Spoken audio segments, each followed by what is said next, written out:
तो बच्चा लोग, अभी हम लोग ऑन्कोजीन्स पढ़े थे जो गड़बड़ा गया था, जिससे सेल साइकिल अनरेगुलेटेड होगा, ग्रोथ फैक्टर ज्यादा हो गया, सेल को क्या हो गया, कंट्रोल मिलने लगा। तो सेल बेवकूफ नहीं है, वो क्या है, तुम्हारी तरह बहुत चालाक है, उसको पता है क्या करना है। तो इसके लिए सेल में क्या होते हैं, ट्यूमर सप्रेशन जीन होते हैं, जो हमारे सेल को क्या करते हैं, ब्रेक लगाते हैं। इनका काम क्या है कि सेल को कैंसर बनने से रोकना। कैसे रोकता है, डीएनए का मरम्मत करके। डीएनए में अभी बताए कि डीएनए में क्या होता है, म्यूटेशन होगा, एक्स्ट्रा चेंज हो जाएगा, कॉपी बढ़ जाएगा। तो ये सब मरम्मत का काम क्या है, ट्यूमर सप्रेसर जीन का है, कि ये क्या करते हैं, सेल प्रोलिफरेशन को रोकने का काम करते हैं। अगर रोक नहीं सके तो सेल को मारने का सिग्नल देते हैं, जिसको एपोप्टोसिस कहते हैं। तो तुम पूछोगे बायो गुरु, आप कंफ्यूज क्यों हैं? तो हम इसलिए बेटा कंफ्यूज है कि तुम भी कंफ्यूज हो जाओगे। जब ये ट्यूमर सप्रेसर जीन हम लोग के पास है, फिर भी तब कैंसर क्यों होता है? तो बेटा बड़े दुख के साथ कहना पड़ रहा है कि ये सारे जीन भी क्या हो जाते हैं, कैंसर के टाइम में खराब हो जाते हैं। इनका भी जो नॉर्मल काम है, ये नॉर्मल काम नहीं करते। जिसका काम था सेल को बचाना, वो खुद ही क्या होता है, विलेन बन जाता है। यानी ये काम करना क्या कर देता है, बंद कर देता है। तो बेटा ट्यूमर सप्रेसर जीन जब बेकार हो जाता है तो क्या करता है, लॉस ऑफ फंक्शन। ऑन्कोजीन्स क्या था, गेन ऑफ फंक्शन। तो याद रखना, ऑन्कोजीन्स का काम था कंट्रोल करना, कंट्रोल खो दिया तो फंक्शन बढ़ गया, लगातार सेल डिवीजन। इसका क्या काम था, रोकना। और ये रोकना छोड़ दिया तो इसका फंक्शन क्या हो गया, लॉस होगा। ये रोकेगा नहीं तो अनकंट्रोल क्या होगा, डिवीजन होगा। ये क्या होता है, रिसेसिव होता है। उसमें हम लोग पढ़े थे एक भी जीन भी डिफेक्ट हो जाए तो भी काम हो जाता था, लेकिन इसको क्या होना, बोथ एलील्स अफेक्टेड। तो जो नेचर है वो ऐसा बना है, कैंसर तभी हो जब दोनों क्रोमोसोम में, जो जानते होगे, एक हम लोग का क्रोमोसोम मम्मी का है, एक पापा का है। तो मान लो कहीं ट्यूमर सप्रेसर जीन होगा, तो जब ये दोनों जीन फेल होगा तभी कैंसर होता है। तो ये क्या करता है, तुम लोग जानते होगे, दुनिया में स्वस्थ लोग ज्यादा है कैंसर वाले काम में। क्यों है कि ट्यूमर सप्रेसर जीन काम करता है। लेकिन उन्हीं लोगों में कैंसर होता है जहां ट्यूमर सप्रेसर जीन भी फेल हो जाता है दोनों क्रोमोसोम से, यानी बोथ एलील इफेक्ट हो जाता है। तो दोनों एलील खराब होना जरूरी है, किसके लिए, कैंसर के लिए।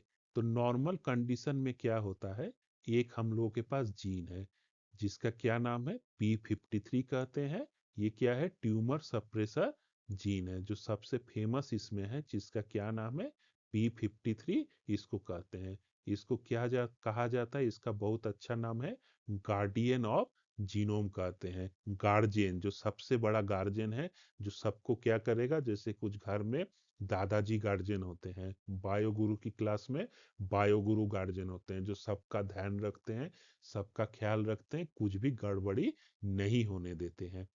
तो P53 क्या है, ये हमारा सबसे बड़ा हीरो है। अगर डीएनए डैमेज हो जाए तो क्या करता है, ये सेल साइकिल को रोक देता है। तो तुम्हारा डीएनए क्या हो गया, डैमेज हो गया, P53 को पता चल जाता है। तो P53 क्या करता है, तुरंत सेल साइकिल को रोक देता है कि सेल में डिवीजन नहीं होता। किसको रोकता है, G1S और G2M फेस में। जब बच्चा लोग, हम लोग सेल साइकिल पढ़ेंगे तो समझेंगे कि कई उसमें फेजेस होते हैं, G1S G2M। तो ये क्या करता है, रोक देता है। ये रोक ही नहीं देता, ये क्या करता है, रिपेयर। डीएनए में अगर गड़बड़ी हो तो उसको क्या करेगा, मरम्मत करेगा। और अगर डैमेज बहुत ज्यादा हो, मरम्मत नहीं हो रहा, तो सेल को क्या करता है, एपोप्टोसिस, मतलब सेल को मार देता है, सेल खुदकुशी कर लेता है। तो समझ रहे हो ना ये क्यों P53 हीरो है, तीन काम किया। गड़बड़ी हो गया तो उसको रोक दिया कि तुम डिवाइड ना करो। फिर उसका डीएनए में कहाँ गड़बड़ी हुआ, उसको ढूंढ के उसको ठीक किया। अगर नहीं ठीक हो गया तो फिर डिवाइड करेगा, अगर नहीं ठीक हो पाया तो क्या करेगा, उसको बोलेगा तुम मर जाओ, खत्म हो जाओ, ये सब बीमारी आगे मत फैलाओ। दूसरा जो ट्यूमर सप्रेसर जीन है, उसका क्या नाम है बच्चा लोग, आरबी। आरबी क्या है? गेट कीपर है। गेट कीपर का क्या मतलब है? ये सेल साइकिल के G1 से एस फेज में जाने के ट्रांजिशन को क्या करता है? कंट्रोल करता है। तुम लोग कभी कभी देखे होंगे, रास्ते में चल रहे हो, सब गाड़ी चल रहा है, कोई कुछ मान नहीं रहा है, कोई भी कहीं से अपना बाइक घुसा दे रहा है, कार घुसा दे रहा है, लेकिन वहीं तुम देखो, अगर दो पुलिस वाले खड़े हो जाए तो सब ध्यान से चलते हैं।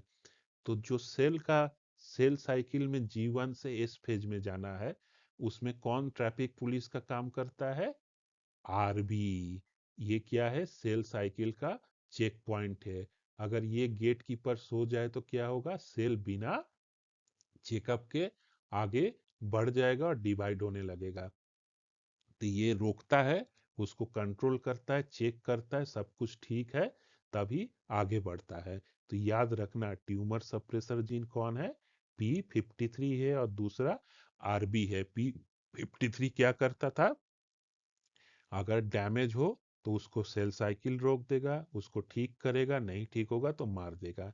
ये क्या करेगा? ये चेक करता है कि G1 से एस जाने के लिए सेल सही है कि नहीं। फिर बेटा तीसरा क्या आता है? BRCA1 और BRCA2।